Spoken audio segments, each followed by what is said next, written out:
So hello hello welcome back to happy heart 1111 और आज मैं आ गई हूँ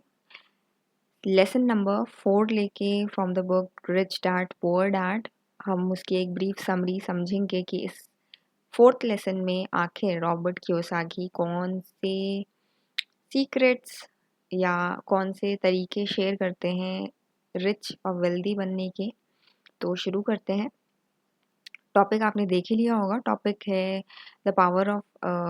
the history of taxes and the power of corporation. तो इस वाले लेसन को वो शुरू करते हैं ये समझाते हुए कि कैसे ये टैक्स का जो कंसेप्ट है सोसाइटी में आया और कैसे ये शुरू किसी और पर्पस के लिए हुआ था और फिर ये कैसे कुछ और बन गया। तो इसमें बेसिकली बात ये है कि जैसे कि हम जानते हैं रॉबिन हुड की कहानी। तो रॉबिन हुड एक ऐसा व्यक्ति था, एक ऐसा इंसान था जो कि अमीरों से पैसे या चीज़ें चुरा कर गरीबों में बांटा करता था, क्योंकि उसकी ऐसी सोच थी कि अमीर के पास जो भी पैसा है या जो भी वो लग्जरी इंजॉय करते हैं वो अ, उनका पूर्ण रूप से अधिकार नहीं है उस पे, और उनकी ये रिस्पॉन्सिबिलिटी होनी चाहिए कि वो जो गरीब लोग हैं जिनके पास नहीं है उन तक अपने संसाधन शेयर करें और पहुंचाए। पर क्योंकि रिच ऐसा नहीं करते तो इसीलिए वो उनसे चोरी करता था अपने लोगों के साथ मिलकर, और गरीबों में उनके संसाधनों, उनके सामान, उनके पैसों को बांट दिया करता था। तो यही प्रिंसिपल है हैव और हैव नॉट्स के बीच में जो गैप होता है उसको फिल करने के लिए। और यही आप गांधीयन प्रिंसिपल से भी मतलब गांधीयन प्रिंसिपल का भी बेस यही है कि गांधी जी ने कहा था कि ये अमीरों की और जो प्रिविलेज्ड है उनकी रिस्पॉन्सिबिलिटी होनी चाहिए कि जिनके पास नहीं है, जो गरीब लोग हैं, उन तक वो अपने रिसोर्सेस पहुंचाए या शेयर करे, ताकि वो जो हैव नॉट्स हैं यानी जिनके पास नहीं है वो प्रिविलेजेस या वो फैसिलिटीज़ या वो रिचेस, वो उन तक पहुंचा के उनको भी अपने लेवल पर लेके आ सके। और इससे हम हमारे जो इंडिया में रीजनल डिस्पैरिटी और इनकम इनइक्वालिटी है उसको रिमूव कर सके। तो इसी के ऊपर, इसी से शुरू होती है पूरी कहानी, और मतलब जो लेसन 4 है उसके बारे में। पर वो कहते हैं, मतलब जो रॉबर्ट कियोसाकी ही समझा रहे होते हैं कि कैसे ये शुरू तो हुआ था कि जो लेस प्रिविलेज्ड है, पुअर है या मिडिल क्लास है, उनके लिए एक ऐसा अरेंजमेंट बनाना या ऐसी फैसिलिटीज़ प्रोवाइड करना जो कि उनके खुद की क्षमता ना होने के कारण वो खुद अपने लिए नहीं क्रिएट कर सकते। इसीलिए अमीरों पे टैक्स लगाना और उन तक उन तक कुछ फैसिलिटीज़ प्रोवाइड मतलब पहुंचाना। जैसे गवर्नमेंट टैक्स लगाती है तो गवर्नमेंट के पास जो भी टैक्स कलेक्शन या रेवेन्यू जनरेट होता है उससे वो पब्लिक गुड्स क्रिएट करती है, जो कि रोड्स, रेलवेज, डिफेंस और गवर्नमेंट जॉब्स जितने भी हैं, पब्लिक सेक्टर एंटरप्राइजेस, ये सारी चीज़ें हैं। और हाँ, उसके अलावा पब्लिक डिस्ट्रीब्यूशन सिस्टम है आपका, राशन है, ration, free ration and free health care services and free और subsidized education and training facilities. तो इस तरीके से हम हमारी गवर्नमेंट एक सोशलिस्टिक या मिक्स्ड इकोनॉमी में रीजनल डिस्पैरिटीज़ और इनकम इनक्वालिटीज़ को रिमूव या कम करने के लिए टैक्सेशन को यूज़ करती है एज अ टूल। और वो ये भी बताते हैं कि हिस्ट्री ऑफ टैक्सेस के बारे में कि ये शुरू तो रॉबिन हुड के उस आइडियोलॉजी से या प्रिंसिपल से शुरू हुआ था कि टैक्स कैसे पॉपुलर बना। बट पहले जो है टैक्स नहीं लगाया जाता था। राजा जो किंग्स होते थे वो भी अपने जो सिटीजन्स हैं उनके ऊपर टैक्स नहीं लगा पाते थे, क्योंकि ऐसा कोई सिस्टम ही नहीं था, अरेंजमेंट ही नहीं था कि जहाँ जो कॉमनर्स हैं, जो बाकी सिटीजन्स हैं, उनके इनकम के ऊपर टैक्स लगाया जाए। अगर टैक्स लगाया भी जाता था या कोई कलेक्शन किया जाता था, तो वो भी तब किया जाता था जब कोई लड़ाई चल रही हो, वॉर सिचुएशन हो, फंड्स की ज़रूरत हो उस वॉर को फाइनेंस करने की, तो तब वो राजा अनाउंस कराता था और उस हिसाब से लोग उसमें पैसे चिप इन करते थे या पूल करते थे, और उसको सिर्फ उस लड़ाई को या किसी भी एक इमरजेंसी क्राइसिस सिचुएशन को अ, अ, से निकलने के लिए यूज़ किया जाता था। बाकी रेगुलरली टैक्स कभी नहीं यूज़ हुआ होता था। तो ये शुरू हुआ मेजरली ब्रिटेन में पहले, और फिर अमेरिका में आया ये चीज़, जहाँ मतलब टैक्सेशन का जो सिस्टम या कारवां शुरू हुआ वो काफ़ी साल बाद आया, क्योंकि ये समझा जाने लगा कि अगर हमें पुअर या मिडिल क्लास को मेन स्ट्रीम में लेके आना है और उनको भी एक गुड लाइफस्टाइल प्रोवाइड करनी है, तो उनको हमें रिच से लेकर उन तक कुछ बेसिक प्रिविलेजेस या बेसिक फैसिलिटीज़ देनी होगी, ताकि वो अपने आप को अपलिफ्ट कर पाए उस लेवल तक, या एटलीस्ट एक डिसेंट लेवल तक। तो शुरू तो वो ऐसा ही हुआ था कि सिर्फ रिच के ऊपर इनकम टैक्स ज़्यादा लगता था, मतलब उन पे लगाया जाता था, और फिर मिडिल क्लास और पुअर क्लास तक जो भी फैसिलिटीज़ है वो प्रोवाइड की जाती थी रेवेन्यू से, जो भी पब्लिक एक्सपेंडिचर किया जाता था। बट धीरे धीरे हुआ ये कि गवर्नमेंट की जो नीड है for revenue, for creating more development, for undertaking more developmental projects, for uh, like fulfilling different areas of countries development, क्योंकि एक कंट्री को चलाने के लिए उसके कई सारे एस्पेक्ट्स हैं जिसमें आपको काम करना पड़ता है। जैसे कि वैक्सीनेशन जब चाहिए था हमारे कंट्री में भी, तो वो भी फ्री में सबको प्रोवाइड की गई। तो वो फ्री में गवर्नमेंट ने अपने पॉकेट से नहीं दिए, वो एक्चुअली हमारे टैक्स से ही फाइनेंस किया गया था। तो इसी तरीके से कोई भी सिचुएशन ऐसे अराइज होती है या जो भी एडिशनल नीड अराइज हो जाती है, तो उसके लिए फिर टैक्स भी एडिशनल लगाया जाता है, और वो भी हम ही लोग पे करते हैं। तो जब नीड ज़्यादा होने लगी गवर्नमेंट को, तो फिर उन्होंने टैक्स जो सिर्फ पहले रिच के ऊपर इम्पोज्ड था, यानी उनके ऊपर ही लगाया जाता था, अब वो मिडिल क्लास भी पे करने लग गया। तो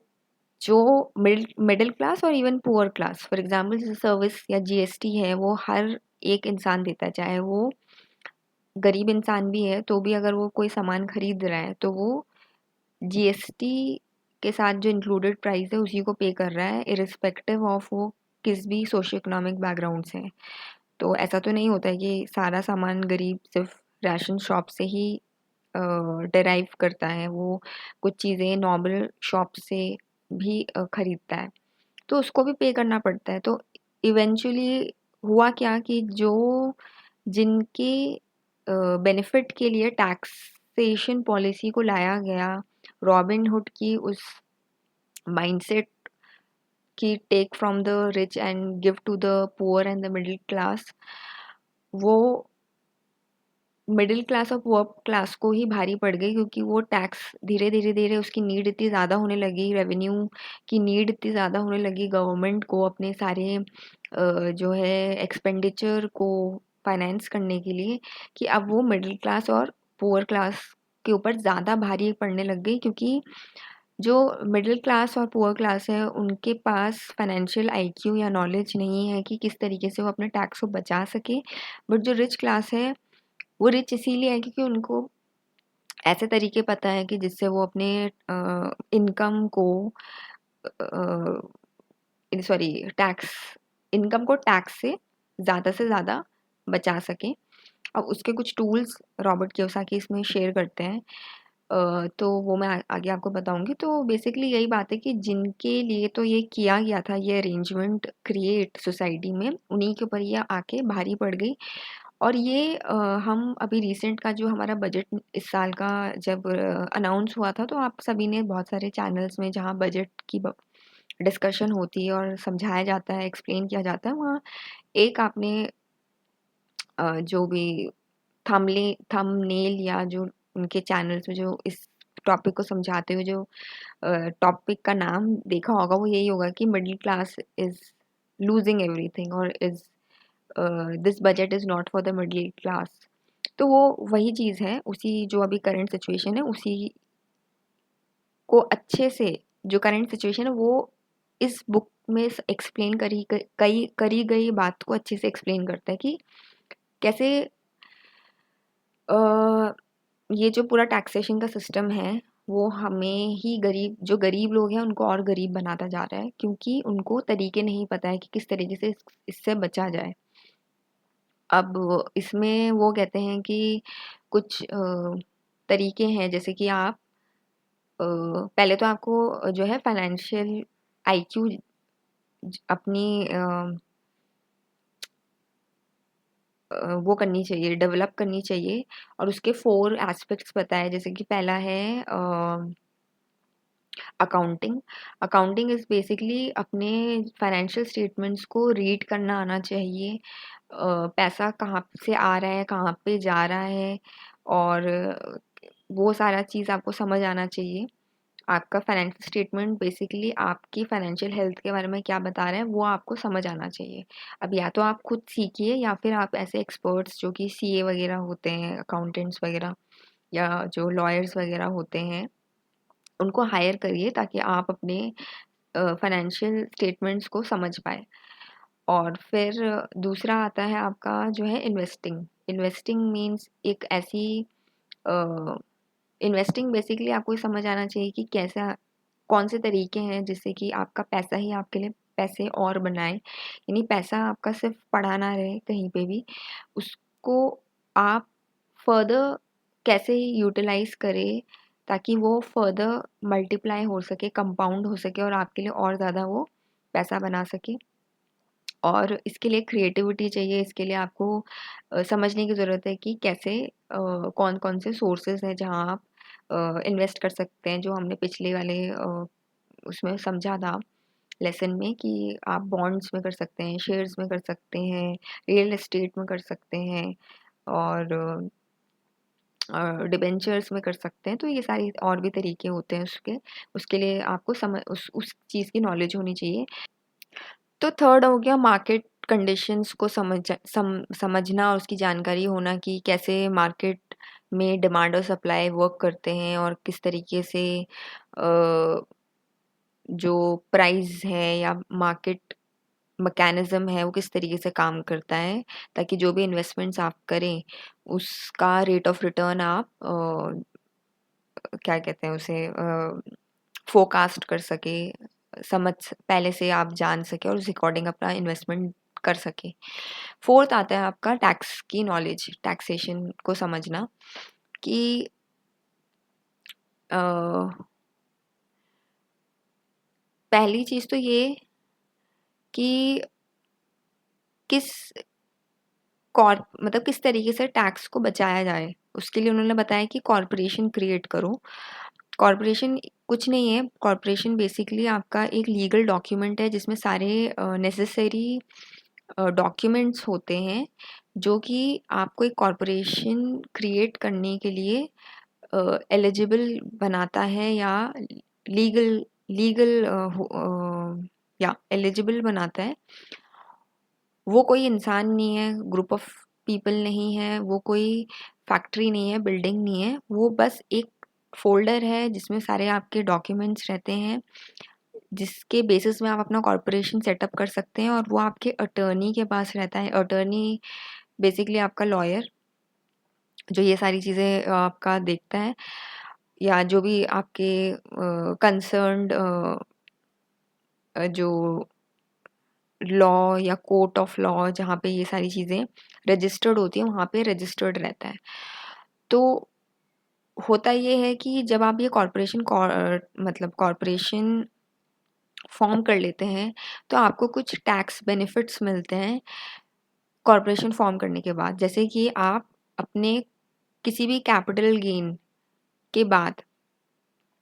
मतलब हाँ, कैपिटल गेन मीन्स जो भी आपने एसेट्स जनरेट करी हैं उससे जो आपको पैसा मिला है, कमाया है आपने, उस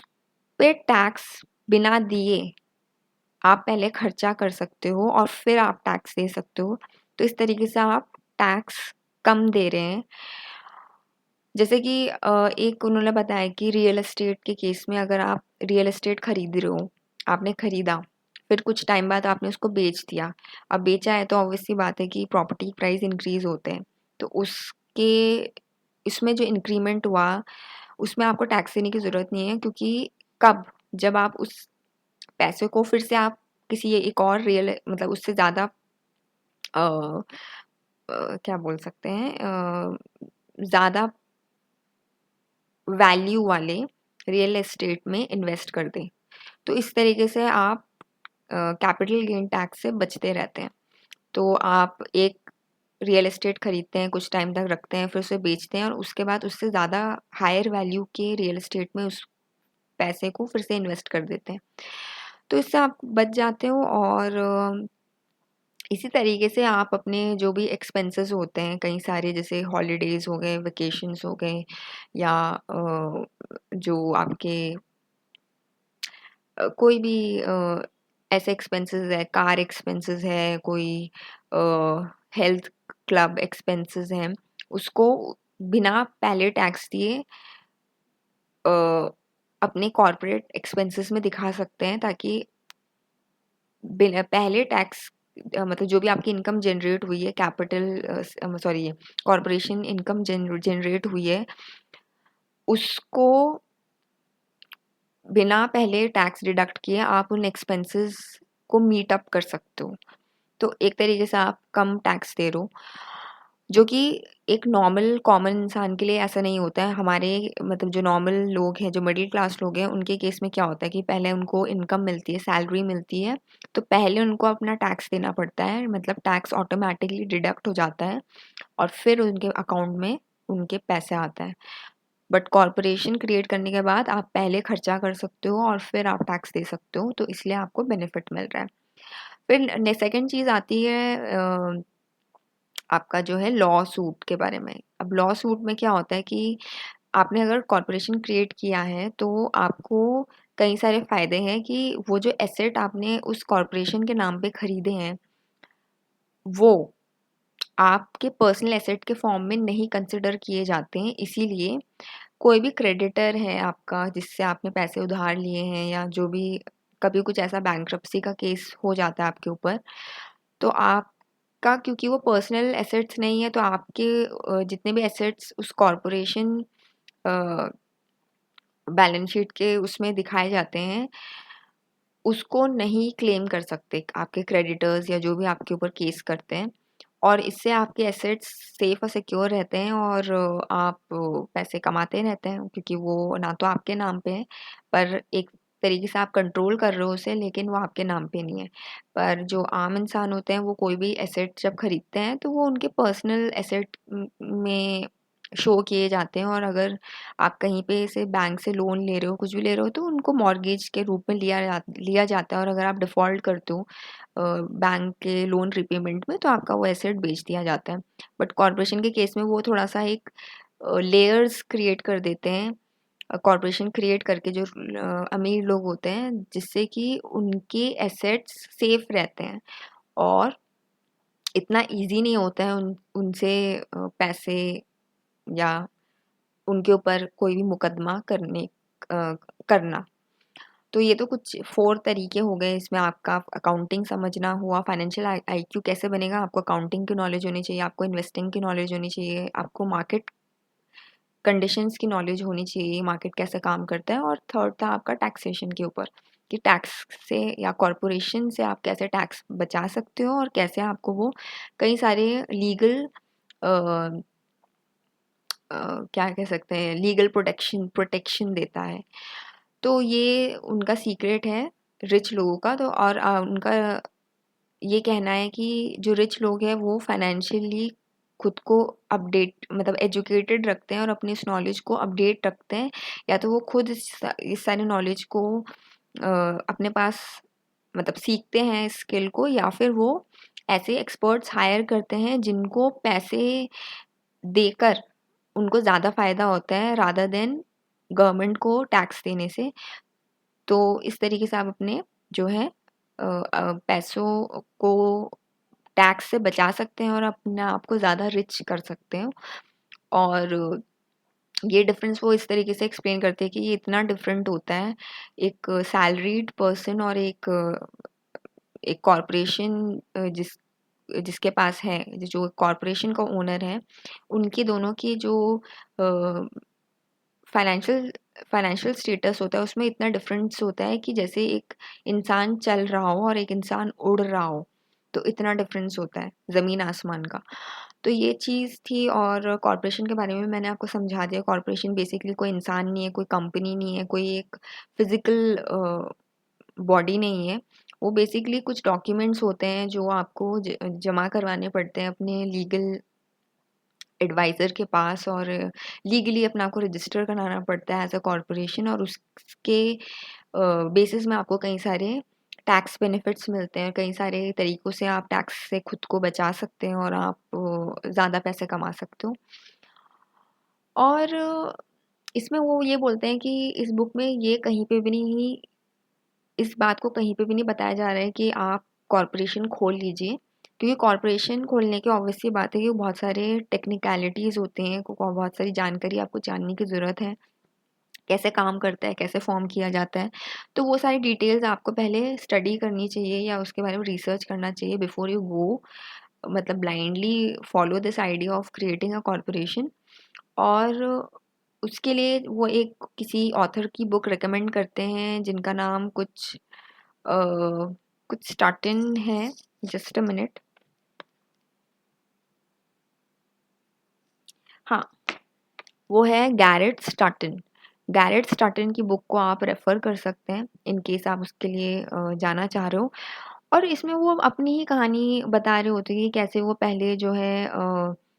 जो है किसी 2 कंपनीज़ के लिए काम कर चुके होते हैं, जहाँ वो एक सैलरीड पर्सन ही होते हैं।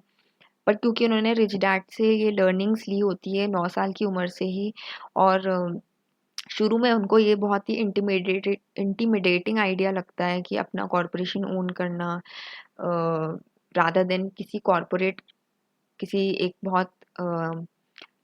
स्ट्रॉन्ग कॉरपोरेट कंपनी के लिए काम करना एज अ एम्प्लॉय, खुद उस कॉरपोरेशन को ओन करना। तो वो एक इंटिमिडेटिंग और बहुत ही स्केरी आइडिया लगता है। उसके लिए आपके पास प्रॉपर नॉलेज होनी चाहिए और रिस्क बेयरिंग क्या बोलते हैं उसे, रिस्क बेयर करने की आपके अंदर क्षमता होनी चाहिए। और धीरे-धीरे लेकिन जब वो काम करते रहे, पहले वो मरीन कॉर्प्स के लिए काम करते थे, फिर वो वहाँ से क्विट करके ज़ेरॉक्स एक कंपनी है जो ज़ेरॉक्स यानी फ़ोटोकॉपिंग मशीन्स बनाते हैं, उधर वो एज़ अ सेल्स पर्सन काम करते थे और वो उनकी फ़ोटोकॉपिंग मशीन सेल करते थे। तो उनको समझ आने लगा कि जितना वो ज़्यादा अच्छा परफ़ॉर्मेंस देते थे, कंपनी को ज़्यादा सेल्स लाके देते थे, उतना उनका टैक्स डिडक्शन ज़्यादा होता रहता था। और इसका हम एक एग्ज़ाम्पल देख देख सकते हैं कि जो हमारा प्रोग्रेसिव फॉर्म ऑफ टैक्सेशन होता है, क्योंकि टैक्सेशन के अलग-अलग टाइप्स होते हैं, रिग्रेसिव, प्रोग्रेसिव और डिग्रेसिव। ऐसे बहुत सारे जिन्होंने भी फाइनेंस या कॉमर्स के स्टूडेंट रहे हैं, उनको पता होगा ये चीज़। प्रोग्रेसिव टैक्सेशन का उन्होंने बेसिकली एग्ज़ाम्पल दिया है कि जहाँ आपकी इनकम जैसे-जैसे बढ़ती रहती है, तो टैक्स का जो रेट है या परसेंटेज है वो भी बढ़ता रहता है। तो सैलरीड पर्सन को इतना आइडिया नहीं होता वो किस-किस तरीके से टैक्स को अवॉइड कर सकता है या कम मिनिमाइज़ कर सकता है। वो अपना प्रमोशन पे प्रमोशन लेते जाते हैं या कंपनी के लिए बेटर सेल्स या प्रॉफिट क्रिएट करते रहते हैं, पर उनका जो टैक्स का जो डिडक्शन है वो इंक्रीज़ होता रहता है, उनकी सैलरी के बढ़ने के साथ-साथ। तो वो उनको बहुत भारी लगने लगा, उन्हें समझ आने लगा कि ये सच में एक रैट रेस है, जहाँ मैं चाहे कितनी भी मेहनत कर लूँ, हार्ड वर्क कर लूँ, कितने भी पैसे मेरे सैलरी बढ़ जाए, लेकिन मैं रिच नहीं बन सकता इस तरीके से। मुझे कोई और तरीका अपनाना पड़ेगा। उन्होंने उन एसेट्स में इन्वेस्ट करना शुरू किया जिससे उनके बिना काम किए, बिना किसी के लिए सेलिंग करे, बिना किसी के लिए कोई सर्विसेज प्रोवाइड किए, पैसे ही पैसे को जनरेट करते थे और उसी से वो टैक्स डिडक्शन, मतलब टैक्स को भी मिनिमाइज़ करते थे, टैक्स रिडक्शन से अपने आप को बचाते थे और इस तरीके से वो फिर उन लग्ज़रीज़ को भी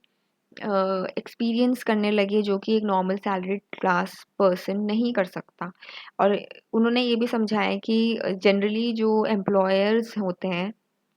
जो कॉर्पोरेट ओनर्स होते हैं, वो अपने एम्प्लॉयज़ को ये जानकारी नहीं देते, ये सोच के कि अगर उनको ये पता चल गया तो वो हमारे लिए काम क्यों करेंगे?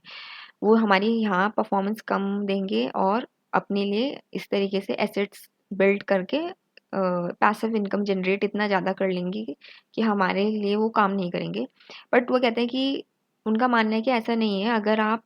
उनको ये सारी चीज़ें समझाते हो, बताते हो, शेयर करते हो, तो वो बेटर परफॉर्म करेंगे क्योंकि ऑब्वियस सी बात है, हर कोई रिच या बिजनेस क्लास से तो आया नहीं है, तो शुरू में हर कोई सैलरी के बेसिस में या एज एम्प्लॉय काम करते हैं और जब उनको पता है कि हम कोई एक ऐसा तरीका ऐसा कोई एक तरीका है जिससे कि हम अपने भी फाइनेंशियल स्टेटस को इम्प्रूव कर सकते हैं, तो वो अपना मतलब उस कंपनी के लिए भी बेटर परफॉर्मेंस देते हैं, अच्छा काम करते हैं, बेटर सेल्स लेके आते हैं, बेटर प्रोडक्टिविटी वो देते हैं ताकि वो ज़्यादा सैलरी कमा सके और उस इंक्रीमेंट, थोड़ा भी जो इंक्रीमेंट हुआ इवन आफ्टर टैक्स डिडक्शन, उसको वो इन्वेस्ट करते हैं अपने एसेट्स और कॉरपोरेशन को क्रिएट करने के लिए। तो for them is like nothing is better, something is better than nothing. तो उनको इनफैक्ट इससे एक मोटिवेशन मिलेगा कि अगर हम ज़्यादा काम करेंगे तो हम अपने एसेट्स भी जनरेट कर पाएंगे रादर देन कि हम को ये पता चले कि हम ज़्यादा काम करेंगे तो हमारा वैसे भी पैसा ज़्यादा डिडक्ट होने वाला है जो कि गवर्नमेंट के पास जाने वाला है, तो हम क्यों ही प्रोडक्टिविटी दिखाएं, हम सिर्फ महीने के महीने सैलरी लेने के लिए काम करते हैं। तो इससे बेसिकली हर किसी को मोटिवेशन चाहिए और पैसे से बड़ा मोटिवेशन कुछ नहीं है। अगर आपके एम्प्लॉयज़ को आप इस तरह के कुछ तरीके बताते हैं जिससे वो अपने मनी को इंक्रीज़ कर सकते हैं, अपनी फाइनेंशियल स्टेटस को इम्प्रूव कर सकते हैं, जो कि हर किसी का राइट है, तो वो आपकी ऑर्गेनाइजेशन में भी बेटर परफॉर्मेंस देंगे और उसको भी ग्रो करने में ज़्यादा हेल्प करेंगे एक्टिवली। और बस यही पूरी एक तरीके से समरी है इस चैप्टर नंबर 4 की कि आपको टैक्सेशन, हिस्ट्री ऑफ टैक्सेशन के बारे में समझाया गया कि टैक्स का जो कंसेप्ट है कैसे सोसाइटी में इंजेक्ट किया गया, कैसे वो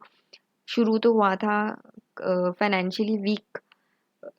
सेगमेंट ऑफ सोसाइटी के बेनिफिट करने के लिए और कैसे उनके ऊपर ही वो भारी पड़ गया और उन्हीं के ऊपर उसका बर्डन ज़्यादा पड़ने लगा क्योंकि उनके पास फाइनेंशियल नॉलेज नहीं थी, तो वो टैक्स ज़्यादा देने लगे और उनके पास जो इनकम या जो भी उनको जो बेनिफिट मिलना चाहिए था उसके अगेंस्ट उनको ही नुकसान होने लगा इस टैक्सेशन सिस्टम से। तो ये है पूरी कहानी। और इसमें सबसे लास्ट में हमें बेसिकली एक ये सब दिखाया गया कि कैसे काम करता है, जिसको मैं शेयर कर देती हूँ, मतलब कैसे ये पूरा जो सिस्टम ऑफ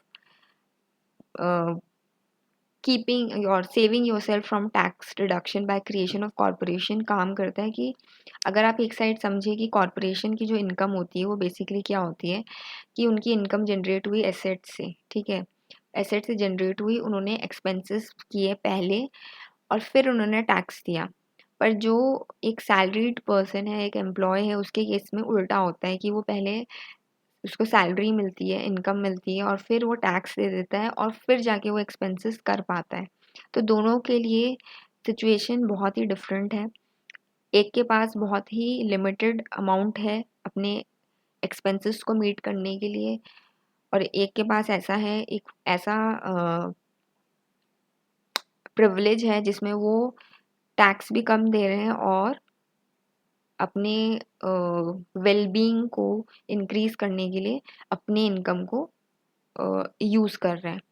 तो ये पूरी कहानी थी। आई होप आपको समझ आ गया होगा। अब मैं मिलूंगी आपसे नेक्स्ट वीडियो में, जहाँ मैं नेक्स्ट चैप्टर की समरी को लेके आऊँगी। आई होप आपको ये सारी समरी समझ आ रही होगी और इससे आप भी कुछ सीख पाएंगे, अपनी लाइफ को बेटर बना पाएंगे। मैं मिलती हूँ आपको अपने नेक्स्ट वीडियो में, तब तक के लिए थैंक यू।